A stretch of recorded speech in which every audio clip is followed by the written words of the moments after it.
ბევრი გამოწვევით სავსე სივრცეში ახალი ინფრასტრუქტურის მოწყობა, კარიერის გახსნა, მოპოვების საქმიანობის დაწყება არის საკმაოდ დიდი საფრთხე. ეკოსისტემის განადგურების წინაშე ვდგავართ ეხლა ჩვენ.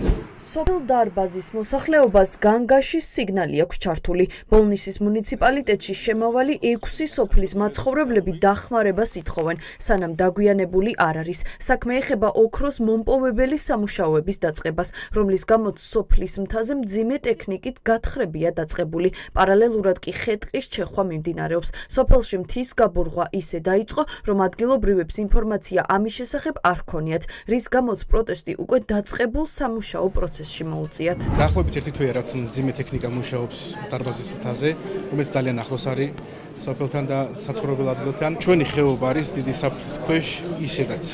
ეს ეკოსისტემა დაზიანებულია ამ 15 წლიანი მუშაობის განმავლობაში. საყდრისი ბნელი ხევი გარშემო ადამიანები გრძნობენ მაგას თავის ცხოვრებაზე ყოველდღიურობაში. სახელმწიფოს მხრიდან გაცემული ნებისმიერი ლიცენზია და ნებართვა მიუღებელია იმ შემთხვევაში, როდესაც მოსახლეობას საერთოდ არ აქვს ინფორმაცია. ჩვენს სივრცეს, ჩვენს მიწებს, მთებს არავის არ უთმობს. სოფლის მოსახლეობის უმრავლესობა თავს მეურნეობით და ფერმერობით ირჩენს. სამუშაოს დაწყების გამო კი მათი თქმით ეზღუდებათ როგორც მიწების გამოყენების შესაძლებლობა, ასევე საფრთხე ექმნება მოსავალსაც. ეკოლოგიური კატასტროფის წინაშე მდგარი მოქალაქეები ხას უსვავენ, რომ სამუშაოების გაგრძელება ბუნებას გამოუსწორებელ ზიანს მიაყენებს, რაც სოფლების დაცლის მიზეზი გახდება. ეს პირდაპირ მოქმედებს მათ ეკონომიკურ მდგომარეობაზე. ვინაიდან ადგილობრივი მოსახლეობა არის ძირითადად სოფლის მეურნეობით ან მეცხოველეობით დაკავებული და ზუსტად აი ამ ტერიტორიებს ამ მიზნით იყენებენ.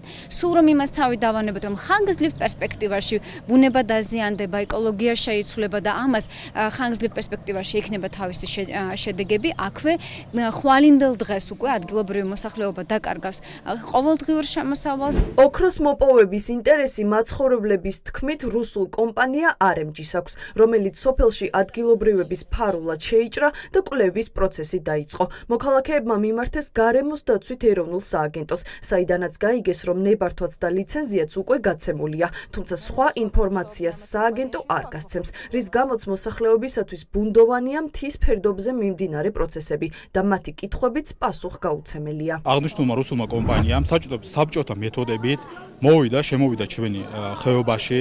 ჩვენ უბრალოდ შევამჩნიოთ, რომ უკვე ჭრიან ხეებს, მიშაობს მან ტექნიკა და ასე შემდეგ. ინფორმაციის გარეშე მოვიდნენ. ახლა სამხედრო ძალით კი არა, ახლა რბილი ძალით კომპანიების მეშვეობით ცდილობს, რომ ძართვეს ჩვენი მიწები, განადგურებული ბუნება, განადგურებული მთები, მოწამლული წყალი, მდინარე და ჩვენი რაც მთავარია ჯანმრთელობა არასოდეს არ გაუსწორდება, ეს არის გაუსწორებელი ზიანი. ძვირფასი ლითონების მოპოვების მიზნით მთებში სამუშაო პროცესი დარბაზის ხეობის მაცხოვრებლებისათვის უცხო არ არის. საყდრისისა და კაზრეთის მთების აფეთქების შედეგად გამოწვეულ შედეგებს მოსახლეობა ამ დრომდე უჩივის.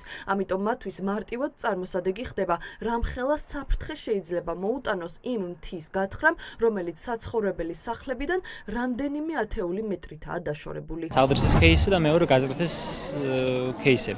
ზოგადად სტატისტიკურად საქართველოში ყველაზე მეტი ონკოლოგიური დაავადებები არის ბოლნისის რაიონის ზურგზე, ასე ვთქვათ და იმის ერთადერთი ბრალი, ასე ვთქვათ, არის ღია წესით წიაღისეულების მოპოვება. ქიმიური რაღაც დანამატებით და ეს ყველაფერი ურთქდება და ადის ჰაერში და უკან ბრუნდება მიწაში, რომელიც ფიზიკურად მოქმედებს ადგილობრივების დღის წესრიგს. მოსახლეობა ითხოვს სამუშაო პროცესის შეჩერებას და გაცემული ლიცენზიის გაუქმებას. წინააღმდეგ შემთხვევაში პროგნოზირებენ, რომ ეკოლოგიური და ეკონომიკური კატასტროფა სოფლის მაცხოვრებლებისათვის გარდაუვალია. რა ქნას ამ ხალხმა, როცა აი ამ მთებს დაანგრევენ და ეკოლოგიურად საცხოვრებელიც კი არ იქნება ისე გამოდის. ერთადერთი მთები გვაქვს და ტყეები გვაქვს და იმასაც ვინგრევენ. არ მიგვიყვანონ ბოლო მდგომარეობამდე, რომ ხალხი იძულებული ან აბუნტდეს, ან რა ვიცი, მიტინგები დავიწყოთ, ან რა ვიცი რა. ყველანაირად დავიცავთ, რანაირადაც შევძლეთ ჩვენი სოფლის დაცვას და ძალიან ვთხოვთ ამ მთავრობას, რომ მოგვაქციო ყურადღება და არ ქნან ის, რაც არ უნდა ქნას არც ერთმა მთავრობამ. რამდენად მიზანშეწონილია ბუნების განადგურება კერძო კომპანიის ინტერესების გამო? ეს ის კითხვა, რომელიც ყველა პასუხისმგებელ ორგანოში დაისვა, თუმცა პასუხი ამ დრომდე არ არსებობს.